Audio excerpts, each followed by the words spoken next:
Hi everybody, Dan Illman taking a look at the Stronach 5 wager for Friday, November the 8th. Let's take a look at the first leg. Remember that the Stronach group will offer this guaranteed gross pool of $100,000 for the Stronach 5. $1 minimum wager amount, low 12% takeout.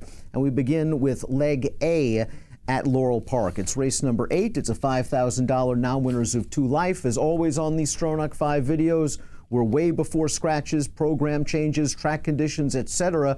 So I'll merely give you some opinions on some horses that caught my eye that you might want to include in your ticket maker, Stronach 5. That's the best way to play the Stronach 5 with your DRF Bets ticket maker. Weigh your opinions utilizing Steve Christ's method of A's, B's, and C's. Speaking of A's, we'll look at leg A again, a $5,000 claimer. And in doing the first run look at this Stronach 5, I think I want to go deep early and then sort of single and shorten up my ticket a little bit later on. The 3 horses I want to use in leg A will begin with the horse towards the outside. That's the number 13, Baravelli. And Baravelli just missed at this level last time out on October the 17th. And you could argue that maybe he hung that day. He broke well, tracked the pace on the outside, attacked the winner on the turn, looked like he was going by the entire stretch and just didn't get it done. I think he needs to be more aggressively ridden. He gets a rider change here, and I think he's going to show a lot more speed in this spot, and that might make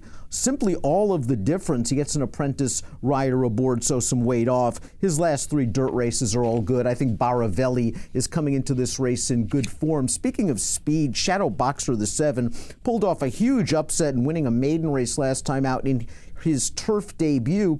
That being said, he looks like the controlling speed in this race, and the prior dirt effort when finishing second to Baravelli is good. I have a feeling they're just going to send this horse and see if he can take this field wire to wire going 6 furlongs. He is 15-1 on the morning line. Maybe it was just the turf that made the difference last time out, but he could be the controlling speed. And I also want to use the number 10, Make the Rules, Trevor McCarthy, Jamie Ness. This is a horse who's halving in price in the 3rd start of the form cycle. Just didn't do any running last time out, going 5.5 furlongs. Maybe that competition just a bit too tough for him. He has never been in this cheap in his career, and he just seems like a good fit at this level at 5-1. If you're playing a deeper ticket, you might want to consider a horse like the 9, Awesome Agenda, who was last seen winning at Charlestown in a 2-turn sprint. But after that race, about 3 weeks later, the horse was listed as a vet scratch, and we have not seen him on the track since May the 24th. So while this horse is lightly raced, he does have some upside potential. He does have some things going against him. So I'm probably going to concentrate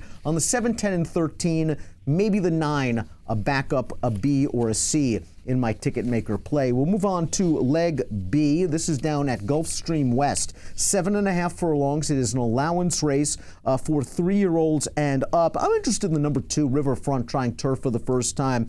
This horse has to be considered a bit of a disappointment considering his pedigree. His Dame Havre de Grace was one of the better filly and mare distaffers we've seen in a long, long time on the dirt. She's been a bit of a disappointment as a broodmare. Riverfront won a maidens race 3 starts back, hasn't done much in 2 starts against winners.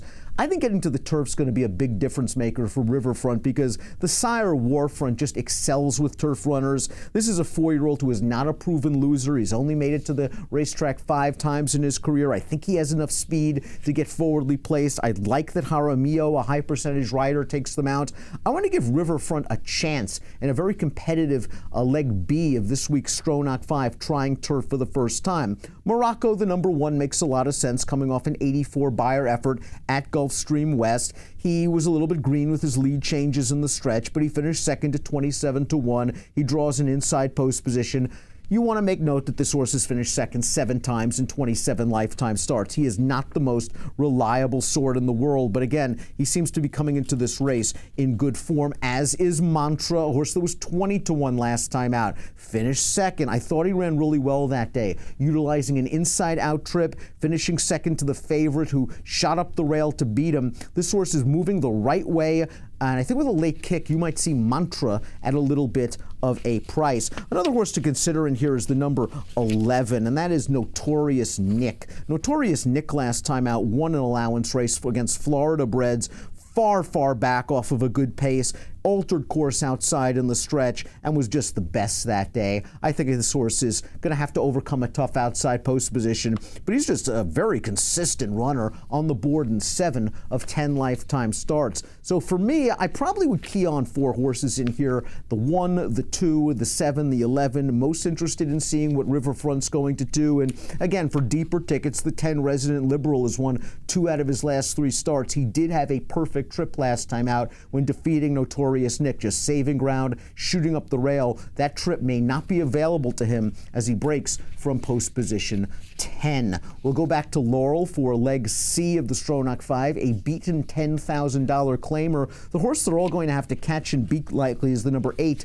Zita Rosa, who exploded to win last time out with a 78 Beyer speed figure, just zooming right to the front, setting a fast pace. Keep right on going. This barn has done very well off the claim. 2 winners at Laurel off the claim over the last month. They're hiking this horse up in class. He is the speed of the speed. He's going to have to go fast early because there's a horse in here, the number 6 Hargis, that might be able to keep him company. I want to use Zita Rosa. He's in good form and he's the speed. There are 2 others that I want to consider. The 5 Nautical Nature is mostly a turf horse. Both of the lifetime wins have come on turf, but the last time he raced on the dirt, way back in August of 2018, he raced 4 wide on a sloppy track and was second best to an odds-on winner, a very sharp horse named Sing Another Song, who's really a dirt horse, and Nautical Nature was just stayed in that race to run on the dirt. He is a turf runner. He isn't bad on dirt. He's got tactical speed. If Zita Rosa and Hargis hook up, Nautical Nature, I think, will be in the catbird seat. Also keep an eye on the 10, Fact of War, making his first start off the Jamie Ness claim.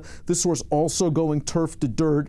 He has never been this cheap on the dirt. His last couple of races on the dirt, he's been in non-winners of 2 other than competition, one at Colonial, one at Delaware. He actually won a $25,000 starter allowance at Delaware on dirt 5 starts back. I'm throwing out his turf efforts. Again, he's never been this cheap, and if there is some pace, I think this is a horse that's going to be rolling late under Trevor McCarthy. So the 5, the 8, and the 10, the 3 I would be leaning on in leg C. So we've gone deep thus far. Now leg D and leg E, I've got to shorten this up to make this ticket a little bit more affordable. So leg D, we go to Golden Gate Fields for race number 3. It's a $4,000 beaten claimer. It's the shortest field in this week's Stronach 5, and I think the 4 Faithfully is a single in this race. Fruitfully, pardon me. I'm going to faithfully pick Fruitfully. He just missed last time out. I thought he was just too conservatively ridden going a mile. He stalked 3 wide at the back of the pack in a race with no pace. The winner of that race just went right to the front and wired them. He was still conservatively ridden, turning into the stretch when he split horses 4 wide, and he was rolling on late, just missing by 3/4 of a length with a Beyer speed figure of 67, where if he runs that race back, he's just going to win. And his 2 starts back, his first off the claim was a solid victory at Fresno. This is a horse that's just in good form right now, and if Fruitfully can run back to that 67 Beyer of the last race, she's going to be very, very tough to beat. I think you can lean on her in leg D of this week's Stronach 5. We complete the sequence back down at Gulfstream Park West, mile on the turf, $20,000 maiden claiming event, purse $22,000. It's a big field, but I kind of want to go short. And I think that the 9 horse in this race, Delia's Pride, is very, very logical. She improved last time out at this $20,000 level, going a 2-turn 7.5 furlongs. She was outpaced a little bit on the turn. She passed some tired horses to finish 3rd, and that 46 Beyer speed figure just seems to stand out in a field of horses that haven't run well on turf, or horses that are trying turf for the first time without a ton of pedigree. So I have to use Delia's Pride, and of the horses trying turf for the first time, I want to use the 2, Cat K. I don't love the sire Brethren on the turf, but this horse has a strong pedigree for turf on the bottom. Dam is by El Gran Senor. This dam has already foaled several turf and synthetic black-type earners, including Pancake, who was a nice turf horse on this circuit a few years back. Cat K's taken some money in some of her dirt races, and she really wasn't embarrassed in many of them. Maybe turf is what she's been waiting for all along, and I'd like to see some speed from her, stretching out around 2 turns for the first time. So consider Cat K the number 2, along with the number 9, Delia's Pride, in the final leg of this week's Stronach 5 sequence. Remember, we have a $100,000 guaranteed gross pool, a low 12% takeout, and a $1 minimum wager amount. Best of luck.